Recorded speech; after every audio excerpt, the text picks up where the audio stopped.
Hello everyone, আশা করি সবাই ভালো আছেন। দ্য ট্রাভেল ইন্টারন্যাশনাল চ্যানেলে আপনাদের সবাইকে স্বাগতম।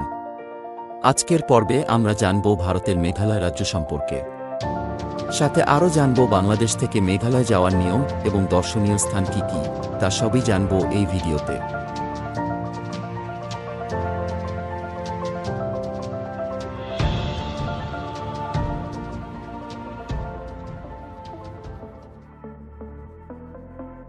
ভারতের সেভেন সিস্টার্স নামে পরিচিত 7টি রাজ্যের মধ্যে একটি হল মেঘালয়। মেঘালয়কে বলা হয় মেঘের রাজ্য। এই রাজ্যে আছে এমন কিছু স্থান যা আপনি দেখলে কখনোই ভুলতে পারবেন না। চলুন তাহলে ঘুরে আসা যাক এই মেঘালয় রাজ্যের কিছু দর্শনীয় জায়গা। প্রথমেই আমরা যাব মেঘালয়ের রাজধানী শিলং। এখানের প্রাণবন্ত বাজার, স্থানীয়দের উষ্ণ অভ্যর্থনা এবং শীতল বাতাসের স্পর্শে আপনি হয়ে যাবেন বিমোহিত। এত সুন্দর পরিবেশ যে আপনি বারবার এই শহর ঘুরে দেখতে চাইবেন।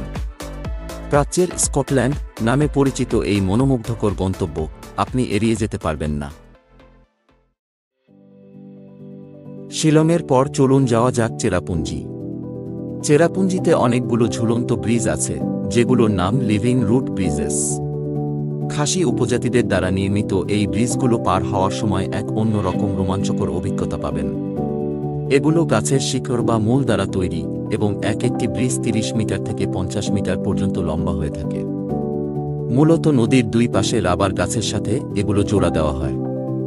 এই ব্রিজগুলো যে শুধু দেখতেই সুন্দর তা নয়, এগুলো ওই অঞ্চলের উন্নতি এবং সামাজিক বন্ধন দৃঢ় করে।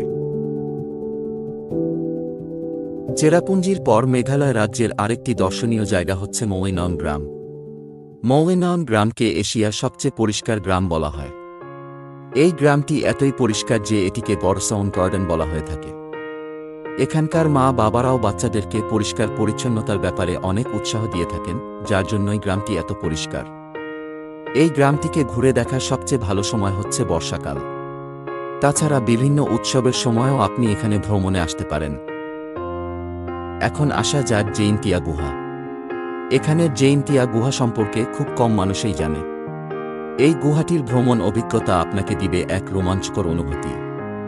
তবে এই গুহাটি ঘুরে দেখতে হলে এখানে স্থানীয় অপারেটররা আপনাকে সাথে করে কিছু দরকারি জিনিস দিয়ে দিবে, যেমন বডি স্যুট, গ্লাভস, গাম বুটস ও এলইডি লাইটস এবং হেলমেটস। তাছাড়া আপনি সাথে করে একটি ছোট ব্যাগে পানির বোতল, কিছু খাবার, ফার্স্ট এড কিট বক্স এবং ক্যামেরা নিতে পারেন।